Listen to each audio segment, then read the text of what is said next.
Maths నేర్చుకోవడం కష్టం కాదు. మ్యాథ్స్ సరదాగా కూడా నేర్చుకోవచ్చు.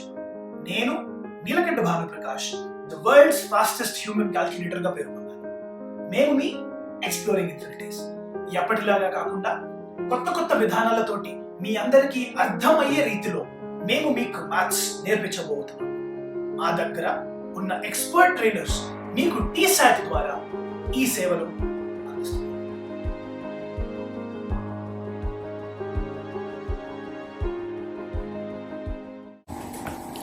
అందరికీ నమస్కారం. నా పేరు కృష్ణ.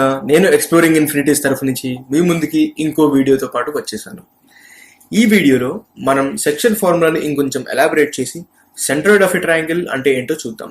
ఆ తర్వాత ట్రై సెక్షనల్ పాయింట్స్ అంటే ఏంటో కూడా చూద్దాం. So centroid of a triangle అంటే ఇక్కడ మీరు చూస్తున్నారు ఒక ట్రయాంగిల్ ABC. వీటి coordinates x1, y1, B coordinates x2, y2, ఇంకా C కోఆర్డినేట్స్ x3, y3 కదా. ఆ తర్వాత AD అనేది median of the triangle. Centroid of the triangle అంటే intersections of all three medians of the triangle అని అర్థం. సో సెంట్రాయిడ్ అనేది ఏంటంటే ఒక పాయింట్ నుంచి దాన్ని ఆపోజిట్ సైడ్ కి ఒక లైన్ గీస్తే ఆ లైన్ గనక ఆపోజిట్ సైడ్ ని బైసెక్ట్ చేస్తే అంటే దీని రేషియో 1:1 ఉంటుంది అనమాట. ఇది D అనేది will be the mid point of the line segment BC. అదే ఇక్కడ నుంచి B నుంచి మనం AC కి ఒకవేళ లైన్ సెగ్మెంట్ డ్రా చేసామంటే that would be the mid point of AC. దాన్ని మీడియన్ అని అంటాము. B నుంచి ఒక మీడియన్ వేసి, C నుంచి ఒక మీడియన్ వేసి, A నుంచి ఇంకొక మీడియన్ వేస్తే ఈ మూడు పాయింట్స్ ఎక్కడైతే ఇంటర్సెక్ట్ అవుతాయో ఆ పాయింట్ నే మనం మీడియన్ అని పిలుస్తాము. సో AD అనేది ఒక మీడియన్. G అనే పాయింట్ ని మనం ఇప్పుడు మీడియన్ అనుకుందాము.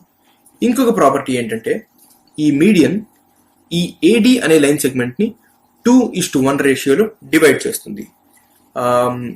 మనం సెక్షన్ ఫార్ములాలో చూసాం అసలు డివైడ్ చేయడం అంటే ఏంటో, రేషియో అంటే ఏంటో అని. సో AD అనే లైన్ ని G అనే పాయింట్ 2:1 అనే రేషియోలో డివైడ్ చేస్తుంది. సో ఇప్పుడు మనకు ఒక ట్రయాంగిల్ ఇచ్చి ఆ ట్రయాంగిల్లో 3 పాయింట్స్ ఇచ్చిన తర్వాత ఆ ట్రయాంగిల్ మీడియన్ ఎక్కడుందో కనుక్కోమంటే మనం కనుక్కోగలుగుతామా? తప్పకుండా కనుక్కోగలుగుతాం. ఎలా కనుక్కోగలుగుతామో ఒకసారి ఇప్పుడు చూద్దాం. మనకి తెలుసు D is the mid point of BC అని. సో D కి కోఆర్డినేట్స్ ఏమైపోతాయి? దీని x coordinate will be x2 plus x3/2 కదా, ఎందుకంటే అది మీడియన్ కాబట్టి x2 ప్లస్ x3/2 దాని మీడియం నేను తీసుకున్నాను మీడియం. ఇంకా y coordinate y2 plus y3/2. So this will be the point D. మనకి ఇప్పుడు D పాయింట్ ఏంటో తెలుసు, ఏ పాయింట్ ఏంటో కూడా తెలుసు. General formula, not numbers. A point x1, y1, D point x2 plus x3/2, ఇంకా y2 ప్లస్ y3/2. ఈ రెండిటికి మనం మధ్యలో ఉన్న పాయింట్ ని ఒకటి కనుక్కోవాలి. ఆ పాయింట్ పేరు G. ఇంకా ఆ G అనే పాయింట్ ఆ లైన్ సెగ్మెంట్ ని 2:1 అనే రేషియోలో డివైడ్ చేస్తుంది. ఎలా కనుక్కోవాలి? దీనికి కరెక్ట్ గా ముందు వీడియోలోనే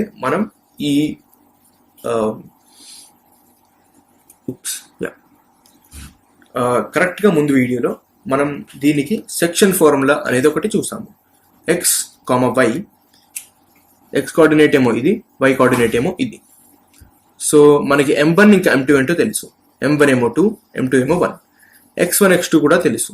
x1, x2, y1, y2 కూడా తెలుసు. x1, x2 ఏమో ఇదే, x1, y1 ఏమో ఇదే, x2 ఏమో ఇది, y2 ఏమో ఇది. సో దాన్ని మనం ఈ ఫార్ములాలో వెంటనే పెట్టేద్దాము. సో దాన్ని x కోఆర్డినేట్ ఏమవుతుంది ఇప్పుడు మళ్ళీ క్యాలిక్యులేట్ చేస్తే x M1 అంటే 2, x2 అంటే ఈ x కోఆర్డినేట్, x2 అంటే x2 ప్లస్ x3/2 కదా. x2 అంటే ఓన్లీ x2 కాదు, ఈ x2 మనం తీసుకోకూడదు, ఎందుకంటే ఈ x2 is the coordinate of B కాబట్టి మనం D కోఆర్డినేట్స్ తీసుకోవాలి.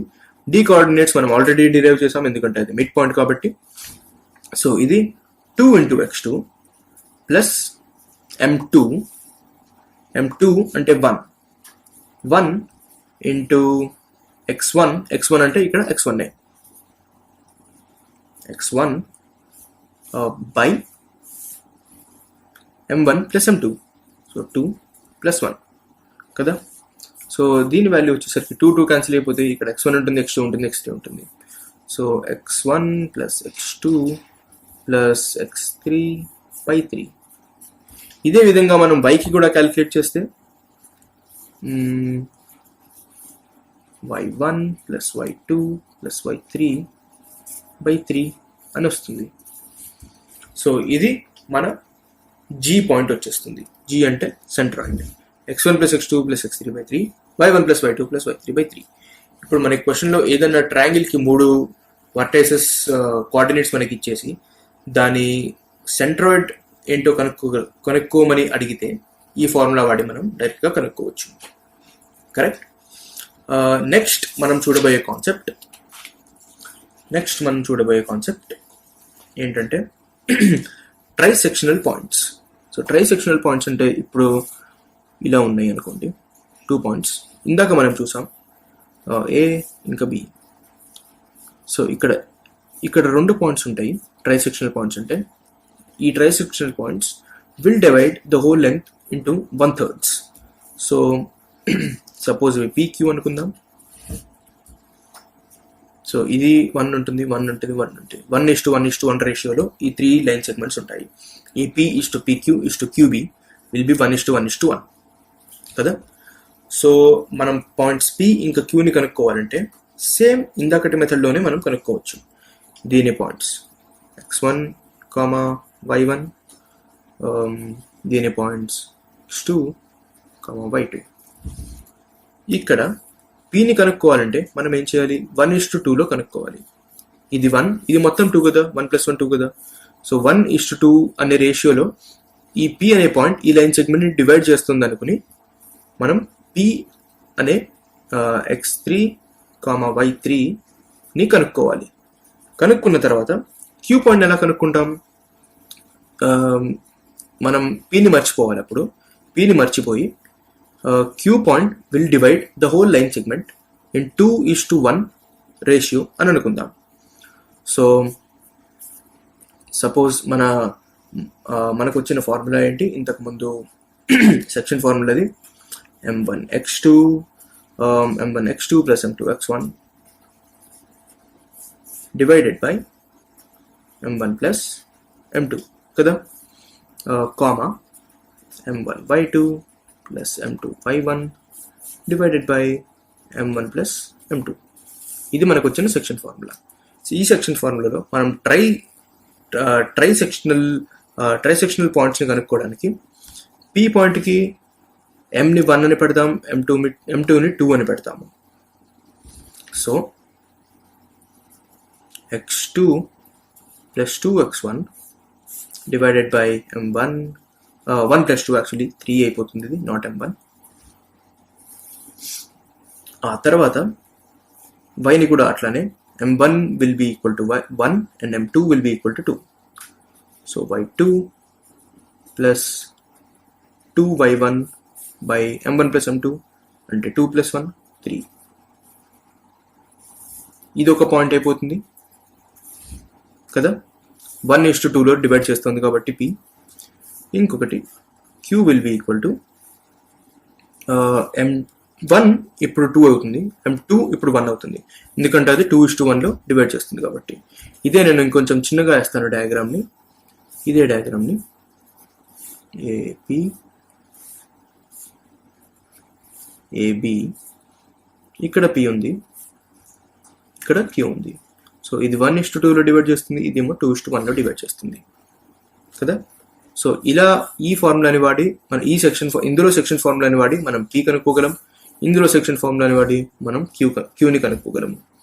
సో Q కోఆర్డినేట్స్ ఏమొచ్చేస్తే మనకి 2x2 plus x1 by 3, ఇక్కడ కూడా 2 + 1 ఉంటుంది, డినామినేటర్ మారదు, comma 2y2 plus y1 by 3.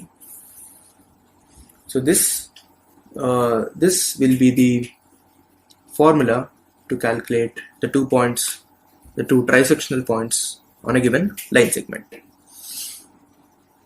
దీనితోటి మన సెక్షన్ ఫార్ములా అయిపోతుంది. ఇప్పుడు ఇక పైగా మనం చూసేది సెక్షన్ ఫార్ములా తర్వాత ఏరియా ఆఫ్ ఎ ట్రయాంగిల్. అదేంటో ఒకసారి చూద్దాం. సగం కాన్సెప్ట్ మనం ఈ వీడియోలో చూస్తాము, వచ్చే సగం కాన్సెప్ట్ మనం నెక్స్ట్ వీడియోలో చూస్తాము. So area of a triangle అంటే ఏంటో ఒకసారి మనం చూద్దాం. సపోజ్ మన కోఆర్డినేట్ ఇదనుకోండి, ఇలా ఒక లైన్ ఉంది, ఆర్ మనం నిజమైన కోఆర్డినేట్ ఇందులోనే చేయొచ్చు. సో ఇక్కడ యాక్సిస్ ఉంది. సపోజ్ ఈ లైన్ ఇలా ఉంది, ఈ లైన్ ఇలా ఉంది. So area of this triangle మనకి కావాలి. ఇది 1 పాయింట్, ఇది 1 point. So what is the area of triangle? Half into base into height కదా. సో ఇక్కడ half into base of the triangle is 3 into height of the triangle is 4 is equal to 2 into 2 is equal to 4 is equal to 6. 3 into 2 is equal to 6. 6 units will be the area of this triangle. Triangle ఒకవేళ ఇలా origin కి దగ్గరలో ఉంటే మనకి calculate చేయడానికి చాలా ఈజీగా ఉంటుంది. కానీ ట్రయాంగిల్ మధ్యలో ఇంకెక్కడో ఉందనుకోండి, ఈ గ్రిడ్లో ట్రయాంగిల్ ఇలా ఉంటే దీని ఏరియా క్యాల్కులేట్ చేయడం మనకి చాలా simple. Half into base into height చేసేస్తాము. కానీ ట్రయాంగిల్ ఒకవేళ ఇలా ఉంది, ఇక్కడ ఒక పాయింట్ ఉంది, ఇక్కడ ఒక పాయింట్ ఉంది, ఇక్కడ ఒక పాయింట్ ఉంది. ఈ ట్రయాంగిల్ ఏరియాని మనం ఎలా కనుక్కుంటాము? ఒకవేళ మనకి దీని coordinates x1, y1, x2, y2, x3, y3 ఇచ్చేస్తే ఈ 3 కోఆర్డినేట్స్ ఇస్తాం. మనం ఈ ట్రయాంగిల్ ఏరియా ఎలా కనుక్కుంటామో ఇప్పుడు చూడబోతున్నాం.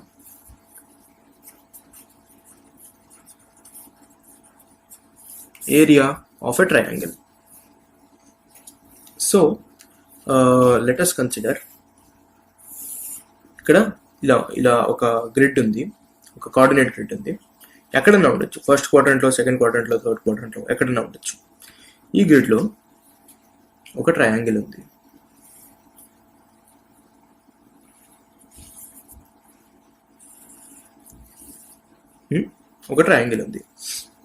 ఈ ట్రయాంగిల్కి మనం ఫస్ట్ ఎప్పుడు పర్పెండిక్యులర్ తీసేసుకోవాలి. ఎప్పుడన్నా ప్రూఫ్లో అన్న ప్రాబ్లమ్స్లో ఉన్నా ఏమన్నా అర్థం కాకపోతే మీరు ఇట్లా పర్పెండిక్యులర్ గీసేసుకుంటే మనకు ఒక క్లారిటీ వచ్చేస్తుంది.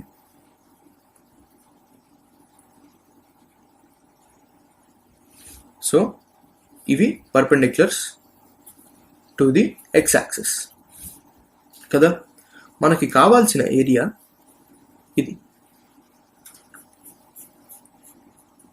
ఇది మనకి కావాల్సిన ఏరియా. దీన్ని నేను 2 సెక్షన్స్లో డివైడ్ చేశాను. ఒకటేమో ఈ హాఫ్, ఒకటేమో ఈ హాఫ్. ఓకే, సో ఈ పాయింట్స్ మనం ఒకసారి మార్క్ చేసేసుకుందాం. ఏ, బి, ఇంకా C. A coordinates x1, y1, B coordinates x2, y2, ఇంకా సి కోఆర్డినేట్స్ x3, y3 ఎప్పటిలాగానే. సో ఏరియా ఆఫ్ మనం పర్పెండిక్యులర్ డ్రా చేసుకున్నాం కదా, ఇక్కడ కూడా వీటికి పాయింట్స్ పేర్లు ఇచ్చేద్దాం. ఈ పాయింట్ పేరు డి, ఈ పాయింట్ పేరు ఈ, ఈ పాయింట్ పేరు ఏమో ఎఫ్. ఇది మరీ అంత కాంప్లికేటెడ్ కాదు. మ్యాక్సిమం సింప్లిఫై చేయడానికి ట్రై చేసి నేను ఎక్స్ప్లెయిన్ చేస్తున్నాను. సో మీకు అర్థమవుతుందని అనుకుంటున్నాను. ఇక్కడ నుంచి మనం పర్పెండిక్యులర్ డ్రాప్ చేసాము. మనకి కావాల్సిన ఏరియా ఏమో బిఏ. ఈ పాయింట్ని కూడా నేను డినోట్ చేస్తాను జీ. కానీ ఇది సెంటర్డ్ కాదు, ప్లీజ్ నోటీస్. సో మనకి ఏబిడిఈ